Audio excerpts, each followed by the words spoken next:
नमस्कार श्रोता मित्र। भजन संहिता 32 में इस प्रकार लिखा है। यदि आपके पास पवित्र शास्त्र है तो मेरे साथ निकाल लें। क्या ही धन्य है वह जिसका अपराध क्षमा किया गया और जिसका पाप ढांपा गया हो। क्या ही धन्य है वह मनुष्य जिसके अधर्म का यहोवा लेखा न ले और जिसकी आत्मा में कपट न हो। जब मैं चुप रहा तब दिन भर कहरते कहरते मेरी हड्डियां पिघल गईं, क्योंकि रात दिन मैं तेरे हाथ के नीचे दबा रहा और मेरी तरावट धूप काल की सी झुर्राहट बनती गई। जब मैंने अपना पाप तुझ पर प्रकट किया और अपना अधर्म न छिपाया और कहा, मैं यहोवा के सामने अपने अपराधों को मान लूंगा, तब तूने मेरे अधर्म और पाप को क्षमा कर दिया। इस कारण हर एक भक्त तुझसे ऐसे समय में प्रार्थना करे कि जब तू मिल सकता है, निश्चय जल की बाढ़ आए तो भी उस भक्त के पास न पहुंचेगी। श्रोता, जैसे हम पुराने नियम की प्रेरणादायक भजन के सर्वेक्षण में आगे बढ़ते हैं तो हम भजन 32 में आते हैं। हमने कुछ धन्य पुरुष वाले भजन को देखा और हम कुछ प्रार्थना वाले भजनों को देख रहे हैं। हमने देखा कि धन्य पुरुष वाले भजन उपदेश भजन हैं। भजनकार इस भजन में परमेश्वर के विषय में मनुष्य से बातें करता है, परंतु ये प्रार्थना वाले भजन भावात्मक और अनुभवात्मक भजन हैं। इस भजन में भजनकार मनुष्य और अपने विषय में परमेश्वर से बातें करता है और भावात्मक रूप से प्रार्थना करता है। भजन 32, भजन 51 और अन्य भजनों में हम उन भावात्मक स्थिति से अच्छी तरह परिचित हैं और उस भावात्मक स्थिति का जो कारण है वो उनका दोष, पाप और अपराध है।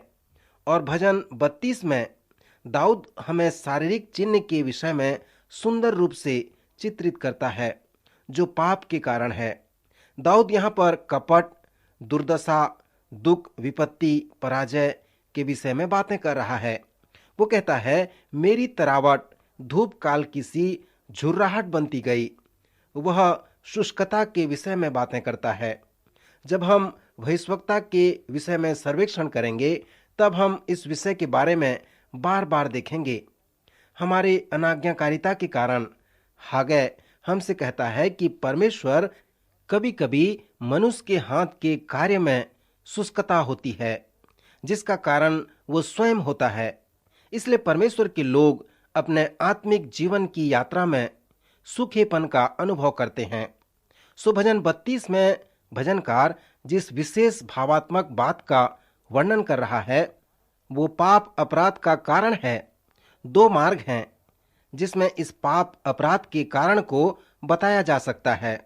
सांसारिकता बताती है कि धार्मिकता जैसे कोई बात नहीं है, सो पापी अपराधी होने का अनुभव न करें, परंतु पवित्र शास्त्र बताता है कि पाप अपराध का अनुभव होता है और इसका समाधान है। और वो समाधान है पाप अपराध को मान लेना, उसे स्वीकार कर लेना। दाऊद जो बेतशेबा के साथ कुकर्म करके पाप किया और उसके पति उरिया की हत्या करके पाप किया, वो उसे वर्ष भर तक ढांपना चाहता था।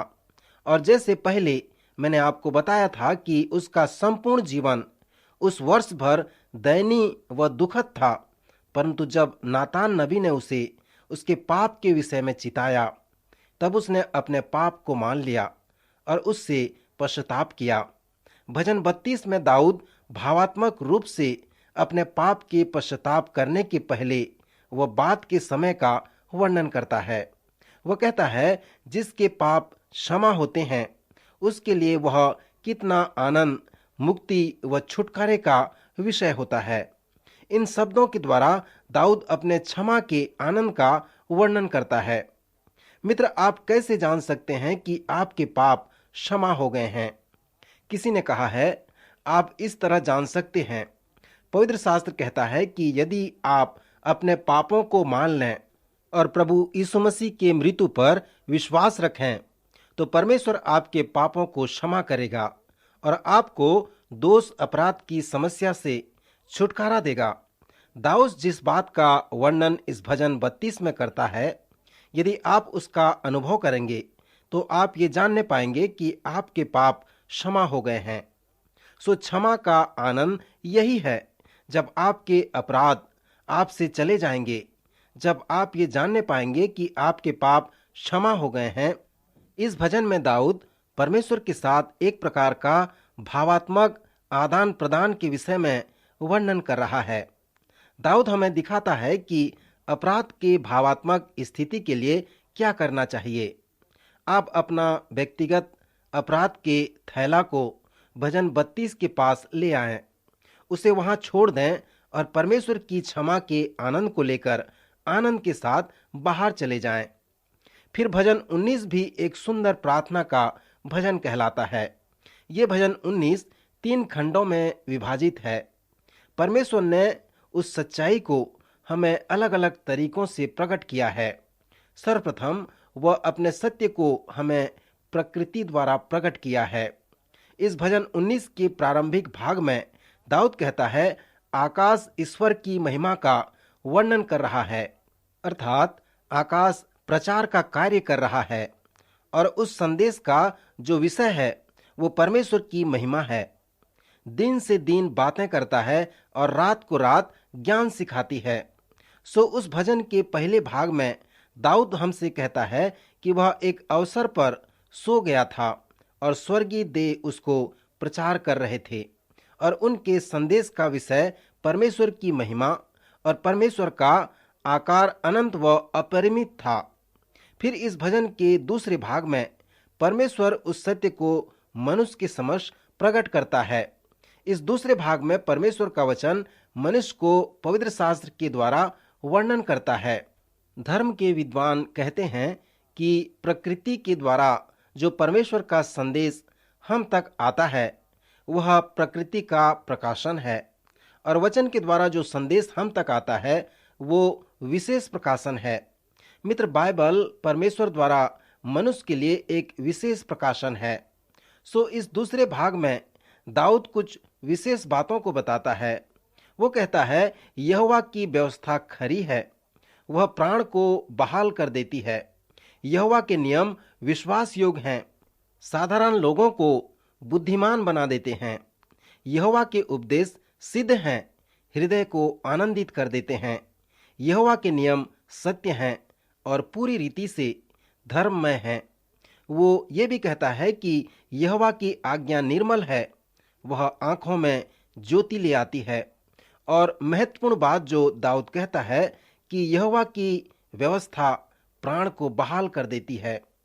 सो भजन 19 का दूसरा भाग ये कहता है कि परमेश्वर का वचन क्या है और वो मुझे व आपके जीवन को क्या कर सकता है। फिर इस भजन 19 के अंतिम भाग में दाऊद हमसे कहता है कि क्यों ये भजन प्रार्थना भजन के नाम से जाना जाता है। दाऊद भूमि पर लेटा है और स्वर्गीय देव को देख रहा है। फिर वो प्रार्थना करता है और कहता है, अपनी भूल चूक को कौन समझ सकता है। मेरे गुप्त पापों से तू मुझे पवित्र कर। तू अपने दास को ढिठाई के पाप से भी बचाए रख, वह मुझ पर प्रभुता करने न पाए। तब मैं सिद्ध हो जाऊंगा और बड़े अपराध से बच जाऊंगा। फिर वो प्रार्थना करता है जो हम में से बहुतों के लिए सुपरिचित है, मेरे मुंह के वचन और मेरे हृदय का ध्यान तेरे सम्मुख ग्रहण योग्य हो। हे यहोवा मेरी चट्टान, हे मेरे परमेश्वर, मेरे उद्धार करने वाले। श्रोता मित्र, दाऊद के इस प्रार्थना को जो भजन 19 के अंत में है उसे सभी भजन को पढ़ते समय लागू करें और दाऊद के उन प्रार्थना को मान लें जिसमें उसने कहा, हे परमेश्वर, प्रकृति के द्वारा तेरा संदेश महिमामय व सुंदर है। पवित्र शास्त्र द्वारा तेरा संदेश अद्भुत व सिद्ध है। तेरा वचन न केवल एक प्रकाशन है परंतु एक महान सामर्थ है जो अलौकिक रूप से हमारे जीवन में आता है। तेरी व्यवस्था खरी है और प्राण को बहाल कर देती है। वह आंखों में ज्योति ले आती है और लोगों को बुद्धिमान बना देती है। हे यहोवा, पवित्र शास्त्र द्वारा तेरा प्रकाशन सिद्ध है। सो मित्र, इस प्रकार हम देखते हैं कि परमेश्वर अपने सत्य को विभिन्न रूप से प्रकट करता है। वह प्रकृति द्वारा अपने सत्य को प्रकट करता है, व्यवस्था द्वारा प्रकट करता है, और मेरे और आपके द्वारा भी वो अपना सत्य इस संसार में प्रकट करना चाहता है। पौलुस प्रेरित कुरिन्थियों की पत्री में कहता है, हमारी पत्री तुम ही हो जो हमारे हृदयों पर लिखी हुई है और उसे सब मनुष्य पहचानते और पढ़ते हैं। मित्र, जब लोग आपके और मेरे जीवन को पढ़ते हैं तो किस प्रकार के बाइबल को पढ़ते हैं? भजन 19 के अंत में दाऊद के प्रार्थना का सार यही है। भजन 73 भी एक और प्रार्थना वाला भजन है जो भावात्मक स्थिति को प्रस्तुत करता है। यह भजन दाऊद द्वारा नहीं परंतु आसाफ द्वारा लिखा गया है। आसाफ यहाँ स्वयं कहता है कि दुष्ट समृद्ध होते हैं परंतु वह परमेश्वर के न्याय पर संदेह करते हैं। सो आसाफ का जो भावात्मक समस्या है वो संदेह, ईर्ष्या व डाह है। जब मैं अय्यूब की पुस्तक का सर्वेक्षण किया था और पवित्र शास्त्र के उन 30 कारण का कि क्यों परमेश्वर अपने लोगों को अनुमति देता है कि वे दुख उठाएं ताकि वे विश्वास में दृढ़ रह सकें, परंतु आसाफ को इस प्रकार की बात पसंद नहीं थी। उसने कहा, मैंने दुष्टों का हमेशा कुशल देखा है, वे सदा सुभागी रहकर धन संपत्ति बटोरते रहते हैं, उनके पास कभी कोई समस्या नहीं होती, जो कुछ वे चाहते हैं उन्हें मिल जाता है। दिन प्रतिदिन मेरे पास समस्या होती है परंतु वे सुखी रहते हैं। फिर आसाफ अंगीकार करता है और कहता है कि मैं अपनी समस्या किसी को नहीं बताऊंगा क्योंकि मैं परमेश्वर के लोगों को ठेस नहीं पहुंचाना चाहता। फिर वो कहता है कि मेरी दृष्टि में जो कठिन समस्या थी उसके लिए मैं परमेश्वर के पवित्र स्थान में गया। मित्र, हम भी परमेश्वर के पवित्र स्थान में जाकर अपने समस्याओं से मुक्ति प्राप्त कर सकते हैं। मैं सोचता हूँ कि नरक में 5 मिनट का समय बिताने की अपेक्षा स्वर्ग में 5 मिनट का समय बिताना एक बड़ा प्रभावशाली व सार्थक अनुभव होगा। भजन 73 में जब आसाफ परमेश्वर के पवित्र स्थान में गया तब उसकी भावात्मक स्थिति बदल गई और उसकी समस्या हल हो गई। आसाफ परमेश्वर के पवित्र स्थान में दुष्टों को ईर्ष्या व डाह करके गया था, परंतु वहां से वह दुष्टों के लिए दया व नम्रता की प्रार्थना करते हुए वापस आया। आसाफ नरक के भीतर परिणाम का अनुभव किया।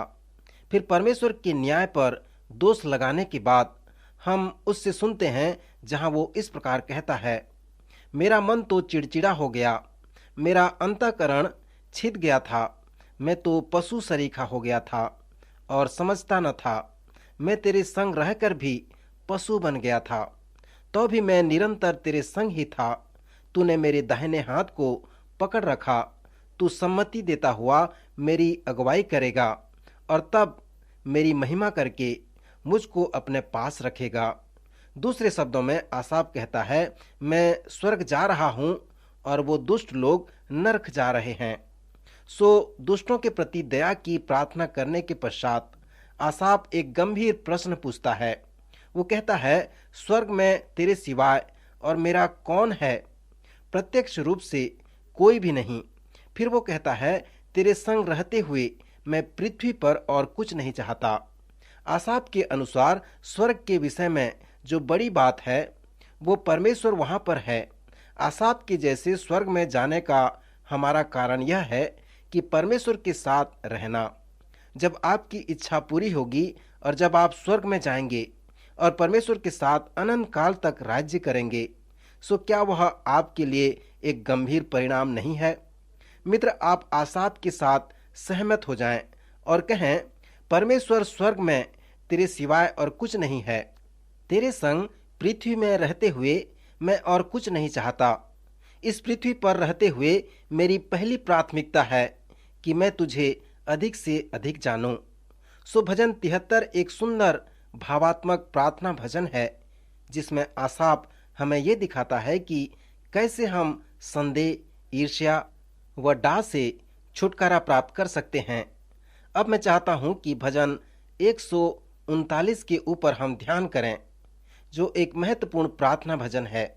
भजन 19 के जैसे भजन 139 भी प्रार्थना द्वारा समाप्त होता है, अर्थात हे ईश्वर, मुझे जांच कर जान ले, मुझे परख कर मेरी चिंताओं को जान ले और देख कि मुझ में कोई बुरी चाल है कि नहीं, और अनंत के मार्ग में मेरी अगुवाई कर। यहाँ पर दाऊद के कहने का तात्पर्य यह है कि हे परमेश्वर, मेरे हृदय की ढक्कन को खोल कर देख और उसका जांच पड़ताल कर, क्योंकि मैं अपने हृदय के अभिप्राय को नहीं जानता।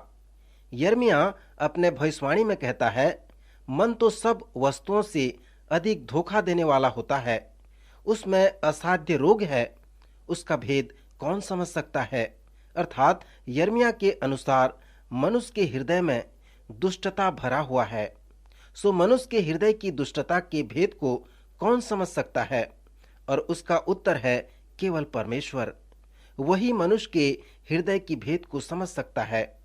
मनुष्य के हृदय का संबंध प्रायः उसकी इच्छा व उसके उद्देश्य से होता है। दाऊद परमेश्वर से कहता है, मुझे निश्चय है कि मेरे मन में ऐसी इच्छाएं हैं जिसे वहां नहीं होनी चाहिए। मैं उनसे मन फेरना चाहता हूँ, क्योंकि मैं अनंत के मार्ग में चलना चाहता हूँ। फिर दाऊद ये भी प्रार्थना करता है कि हे परमेश्वर, तू मेरे मस्तिष्क और बुद्धि को जानता है। यदि उसमें ऐसी कोई बात है जिससे तू प्रसन्न नहीं है, तो हे परमेश्वर, तू उसे निकाल दे, क्योंकि मैं अनंत काल के मार्ग में चलना चाहता हूँ। यहाँ पर दाऊद की जो भावात्मक स्थिति है वो स्वयं संदेह की स्थिति में है, क्योंकि उसे अपने विचार और उद्देश्य पर निश्चयता नहीं है। मित्र, आप अपने स्वयं के संदेह के लिए क्या करते हैं? और उन्हें परमेश्वर के पास लाएं और परमेश्वर से कहें, हे परमेश्वर, मुझे जांच कर जान ले, मुझे परख कर मेरी चिंताओं को जान ले और देख कि मुझ में कोई बुरी चाल तो नहीं है। मित्र, दाऊद के इस प्रार्थना के संदर्भ को समझना बहुत महत्वपूर्ण है, और इसे समझने के लिए प्रत्येक भजन में जो प्रार्थना है उसे भी समझना जरूरी है। ये भजन 139 अलग अलग भाग में विभाजित है, और प्रत्येक भाग में परमेश्वर के विषय बताया गया है, जिसमें दाऊद प्रार्थना के द्वारा परमेश्वर से बातें करता है।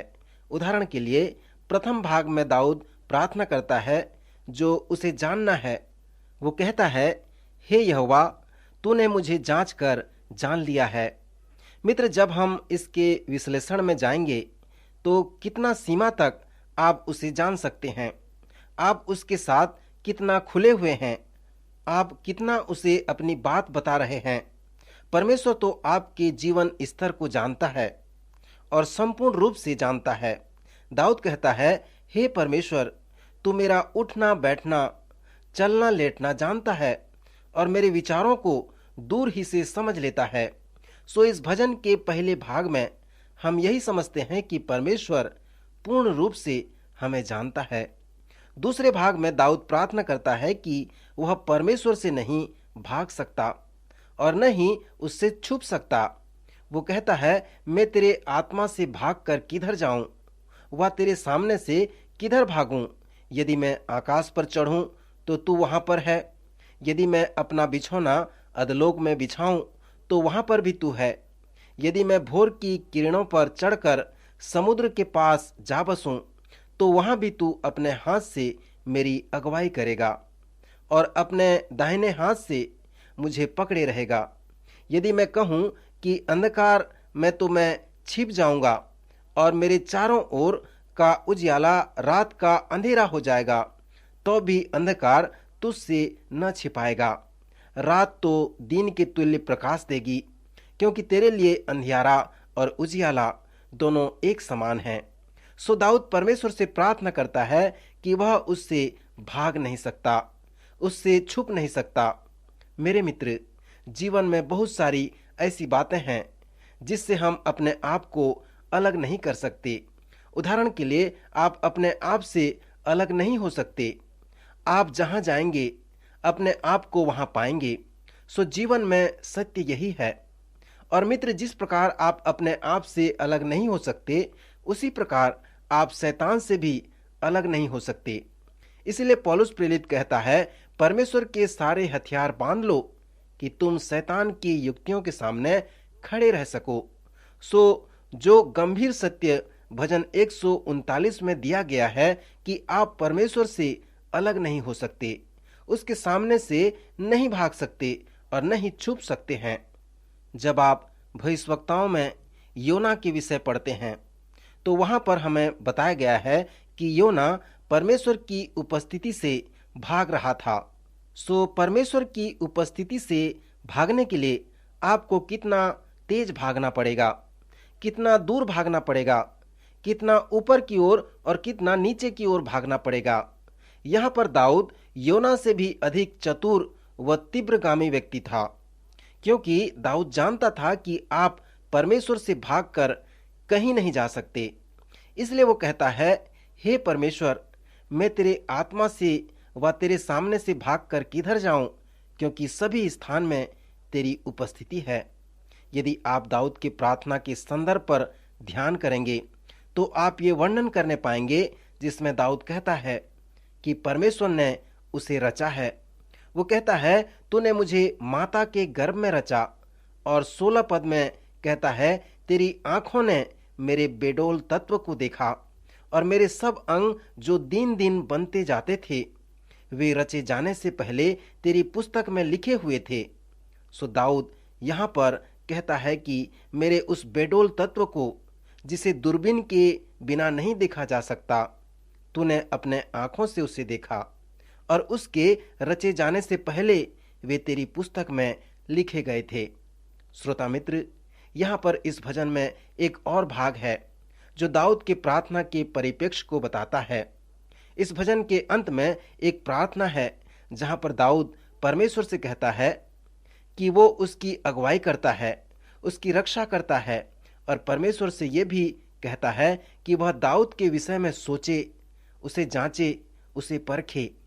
पद 23 में वो कहता है, हे ईश्वर, मुझे जांच कर जान ले, मुझे परख कर मेरी चिंताओं को जान ले और देख कि मुझ में कोई बुरी चाल है कि नहीं, और अनंत के मार्ग में मेरी अगुवाई कर। श्रोता मित्र, फिर यह महत्वपूर्ण बात है कि हम इसका अनुभव करें, जिसमें दाऊद कह रहा है कि परमेश्वर मुझे जांच कर जान लिया है, मैं उस परमेश्वर से भागकर किधर जाऊं। वो कहता है, मेरे लिए हे ईश्वर, तेरे विचार क्या ही बहुमूल्य हैं, उनकी संख्या का जोड़ कैसा बड़ा है। यदि मैं उनको गिनता तो वे बालू के किनकों से भी अधिक ठहरते। और अंत में दाऊद अपने प्रार्थना में ये व्यक्त करता है कि परमेश्वर उसकी रक्षा करता है। लोग कहते हैं कि मनोवैज्ञानिक अपने शरीर के सभी अंगों को अच्छी तरह जान सकते हैं, परंतु मैं विश्वास करता हूं कि परमेश्वर उनसे भी बढ़कर है। वो सर्वशक्तिमान परमेश्वर है। वो आपके शरीर को और भी अच्छी तरह से जान सकता है। आपके लिए उसके विचार क्या ही बहुमूल्य हैं, उनकी संख्या का जोड़ कैसा बड़ा है। दार्शनिक द्वारा हमें सुझाव मिलता है, हमें प्रोत्साहित किया जाता है कि हम अपने विषय में जानें, परंतु हम अपने विषय में नहीं जान सकते। सो जबकि हम अपने विषय में नहीं जानते और यदि हम अपने जीवन में कुछ मार्गदर्शन पाना चाहते हैं तो हमें किसके पास जाना चाहिए? हमें परमेश्वर के पास जाना चाहिए। परमेश्वर से ये विनती करनी चाहिए कि वो हमारा मार्गदर्शन करे और अनंत के मार्ग में हमारी अगुवाई करे। प्रभु इन वचनों द्वारा आपको आशीष दे, आपकी सहायता करे।